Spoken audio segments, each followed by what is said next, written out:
estou me dirigindo a você, coordenador pedagógico da escola, e nós vamos conversar um pouquinho sobre questões da avaliação da aprendizagem. Tradicionalmente, eu diria assim, nos últimos 500 anos da educação ocidental, nós praticamos exames escolares. Ou seja, nós trouxemos para dentro da escola os modos de agir, os modos de ser que ocorriam na sociedade anterior ao século XVI, que era e continua sendo a seletividade. Ou seja, importamos para dentro da escola como é que nós vamos saber se o estudante aprendeu ou não aprendeu. Essa foi a questão que se colocou à educação no século XVI, porque anterior ao século XVI a escola não era como nós temos hoje. A escola era uma relação de um mestre, 2 aprendizes, um mestre, 3 aprendizes. Chamavam-se as oficinas de mestres e aprendizes. E a partir do século XVI começou a se pensar que um não ensinaria 2 ou 3, mas ensinaria muitos. E como se começou a pensar em ensinar uma quantidade relativamente grande de estudantes, e então a pergunta subsequente era assim: como que nós vamos saber se eles aprenderam? Para saber isso, se importou da vida social os exames que eram utilizados para seleção de profissionais, seleção de soldados para o exército, enfim, diversos âmbitos da atividade social. E se era seletivo, se esse processo era seletivo, ele foi importado para dentro da escola como seletivo. E aí, então ficou assim: quem aprende permanece, quem não aprende é reprovado. Ou quem aprende prossegue, quem não aprende é retido. E esse modelo esse modelo seletivo ele perdurou do século XVI ao século XX na educação ocidental. Qual que é a função da avaliação? A função da avaliação é garantir o sucesso em qualquer lugar, né? Na empresa, na experiência religiosa, na política, no nosso cotidiano, na família, em todo lugar. A função da avaliação é garantir o sucesso. Ela é a parceira de quem produz algum resultado, é parceira no sentido assim, de encontrar o melhor resultado de um determinado curso de ação, né? Então, nesse sentido, todos nós apostamos no sucesso. Eu, vocês, todos os seres humanos, afinal de contas, apostam no sucesso, né? E a avaliação é a nossa parceira nesse sentido, não porque a avaliação ela produza efeitos positivos, mas porque ela é um diagnóstico que sinaliza: olha, os resultados que você obteve ainda não são satisfatórios, ou os resultados que você obteve são plenamente satisfatórios. Então, a função da avaliação é ser nossa parceira na busca do sucesso, na medida que ela sinaliza, né, que nós não atingimos ainda a qualidade que nós esperávamos estar atingindo, que nós desejávamos estar atingindo. Muitas vezes eu recebo uma pergunta assim: a avaliação resolve isso? A avaliação não resolve nada.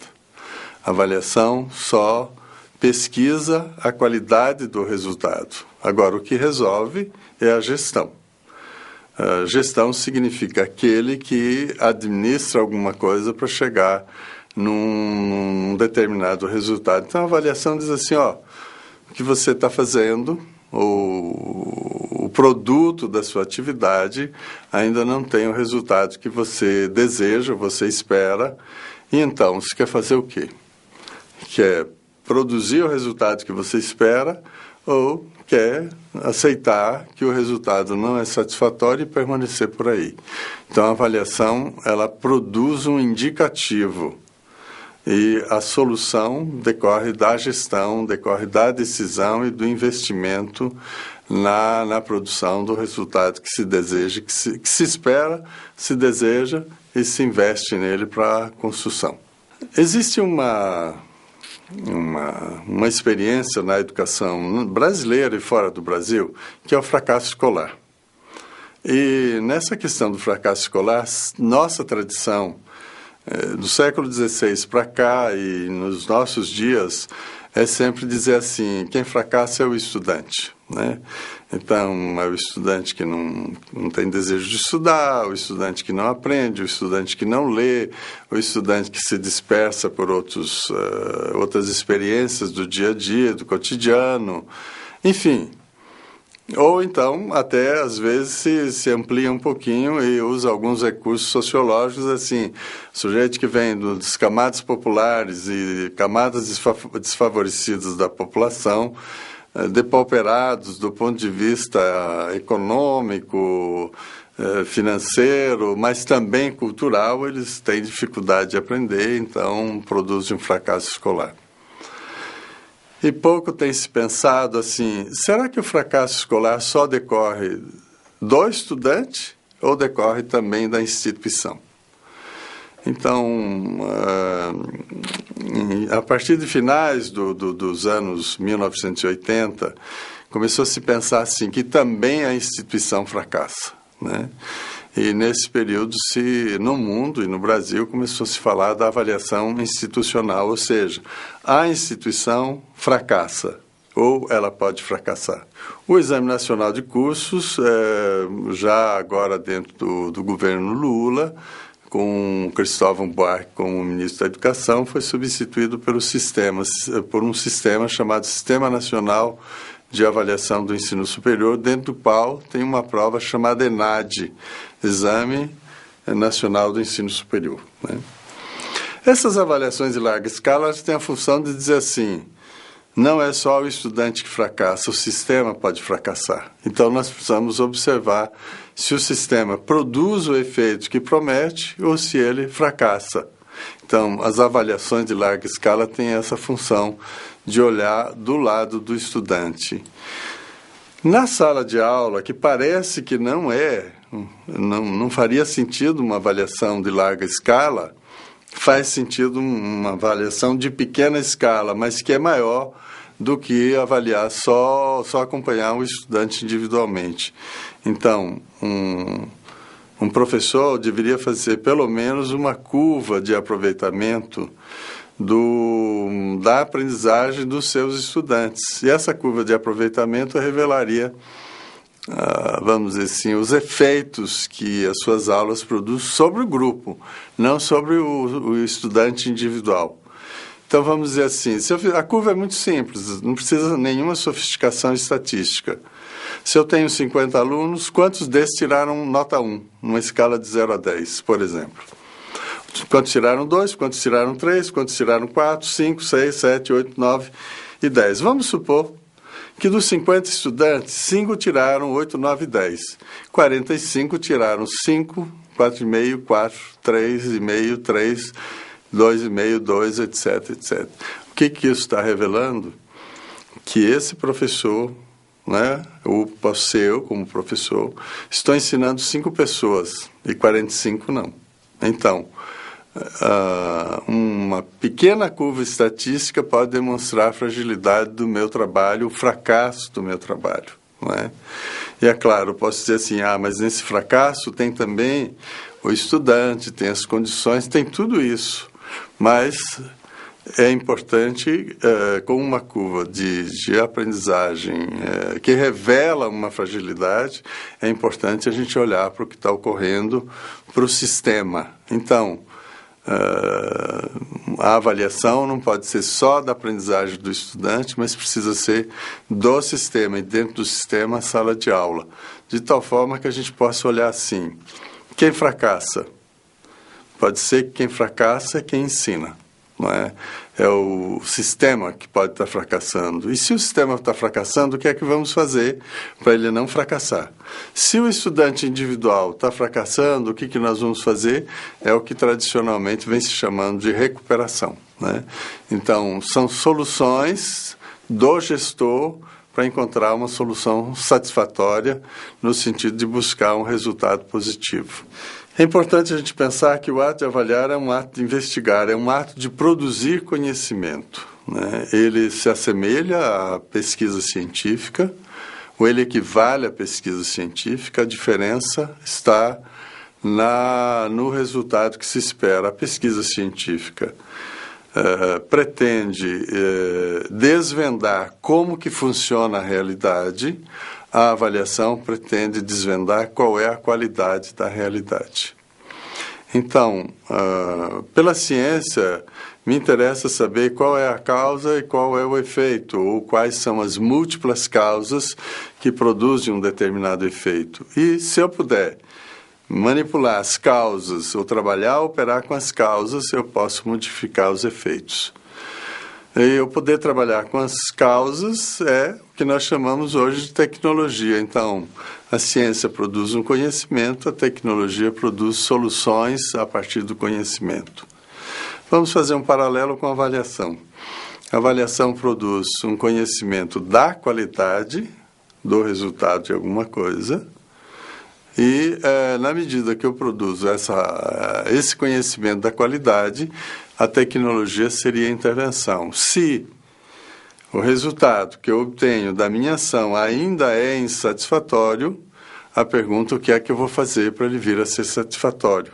A avaliação necessita de ser praticada com o rigor da metodologia científica. Se ela não for praticada com esse rigor, ela é pura e simplesmente expressões de subjetividade, de juízos subjetivos, de juízos emocionais e assim por diante. E não é que a subjetividade e a vida emocional não estejam presentes na avaliação, mas o rigor metodológico vai propiciar minorar muito as expressões emocionais que muitas vezes se fazem bastante presentes nas práticas avaliativas, porque parece que elas são só subjetividade. E no caso de coleta de dados sobre a aprendizagem do estudante, é preciso que o instrumento tenha sistematicidade, ou seja, ele cubra tudo o que foi ensinado para o estudante e que é essencial. Não pode ser um ponto que outro ponto, não pode ser perguntas aleatórias, mas precisam de ser perguntas mapeadas, consciente e logicamente. Senão, nós vamos entrar naquela coisa assim: ele errou tudo o quê? Não é? É preciso sistematicamente eu poder dizer assim: ele não aprendeu isso, não aprendeu isso, não aprendeu aquilo. Para isso eu tenho que ter um mapa do que eu quero saber. E esse mapa vai guiar a construção do instrumento, vai guiar a construção, vai guiar a correção do instrumento, vai guiar a leitura dos resultados, né? Então, eu tenho um mapa descritivo da aprendizagem do estudante. Isso é preciso levar em consideração num teste, numa redação, numa monografia, enfim, né? Nos múltiplos instrumentos que a gente usa. A segunda coisa é que esses instrumentos precisam ser vazados numa linguagem compreensível para o estudante. Terceira característica é que esses instrumentos têm uma compatibilidade de conteúdo com o que foi ensinado. Conteúdo que foi ensinado, portanto, informações, habilidades e competências que tenha o mesmo nível de dificuldade, o mesmo nível de complexidade e a mesma metodologia com que foi ensinado. Se não, eu ensinei uma coisa, peço outra. Essa distorção entre eu ensinar uma coisa e pedir outra significa que eu não estou descrevendo bem o desempenho do estudante, né? E a última coisa, tem que ter alguma precisão. Então, o instrumento as perguntas precisam ter alguma precisão. Significa que o estudante tem que entender como eu entendo a pergunta, ou eu tenho que entender como o estudante entende a pergunta. Ela não pode ser genérica. Pois é, outro passo é assim: depois que eu descrevo, isso que eu descrevi já é satisfatório? Então, para saber se alguma coisa é satisfatória, o único caminho disponível epistemologicamente é a comparação, é comparar o descrito com um padrão ou um critério. Tem um critério que permite observar se a realidade é qualitativamente positiva ou negativa. Esse critério, no caso da aprendizagem, nós estabelecemos no dia que nós planejamos o ensino. Eu vou ensinar alguma coisa e espero que qualidade, não é? Qual é o padrão de qualidade, qual é o padrão de expectativa? Então, o instrumento, a coleta de dados através do instrumento me revela o desempenho e eu comparo esse desempenho revelado pelo instrumento com o padrão de qualidade. Se for satisfatório, ótimo. Se não for satisfatório, é o terceiro passo da avaliação, que é a intervenção. Então, disso nós podemos tirar duas consequências do ato de avaliar. Uma é do ponto de vista pedagógico e a outra do ponto de vista político. Do ponto de vista pedagógico, a avaliação, ela, como subsidiária do sucesso, ela garante pedagogicamente que a gente possa chegar, que nós possamos chegar ao resultado desejado. Não chegou ainda, vamos reinvestir para chegar ao resultado desejado. Pedagogicamente ainda, a avaliação é inclusiva, né? Enquanto os exames escolares que excluem, que reprovam ou que retêm, a avaliação diria assim, olha, ainda precisa trabalhar mais para que essa criança, esse adolescente ou esse adulto aprenda o necessário. Significa que ela convida a produção do resultado pedagógico, porque nós estamos trabalhando pedagogicamente. Politicamente, a avaliação ela é um recurso que sugere e propicia a educadores que assim desejarem estar investindo na equalização social. Não é que a educação equalize a sociedade, mas ela, junto com outras instâncias sociais, ela equaliza, ela democratiza, vamos dizer assim, a sociedade. Mas para democratizar a sociedade, é preciso que todos aprendam tudo o que for necessário de ser aprendido. Então, se eu planejo aquilo que é necessário de ser ensinado e aprendido, mas não foi aprendido, não serviu para nada. Mas se eu planejo aquilo que é necessário de ser aprendido e eu verdadeiramente invisto para que todos aprendam o necessário, eu democratizo não só o conhecimento, não só a cultura, mas eu ofereço aos educandos um recurso de democratização da vida social. Eles vão disputar o seu lugar na vida social. Então, a prática da avaliação da aprendizagem, ela não só tem uma eficiência do ponto de vista da execução do projeto pedagógico, mas ela tem uma consequência política revolucionária fundamental, que é subsidiar a busca do melhor resultado para todos. Portanto, ela tem a ver com a democratização, não só do ensino, mas a democratização da sociedade. E por isso que vale a pena investir nela, né? Eu agradeço essa oportunidade de estar aqui, agradeço a SM, essa oportunidade de estar aqui fazendo esse depoimento e esse contato com o coordenador, os coordenadores das escolas e que se desdobrarão, acredito, se desdobrarão para os educadores desse país, né? Eu sou muito grato por isso.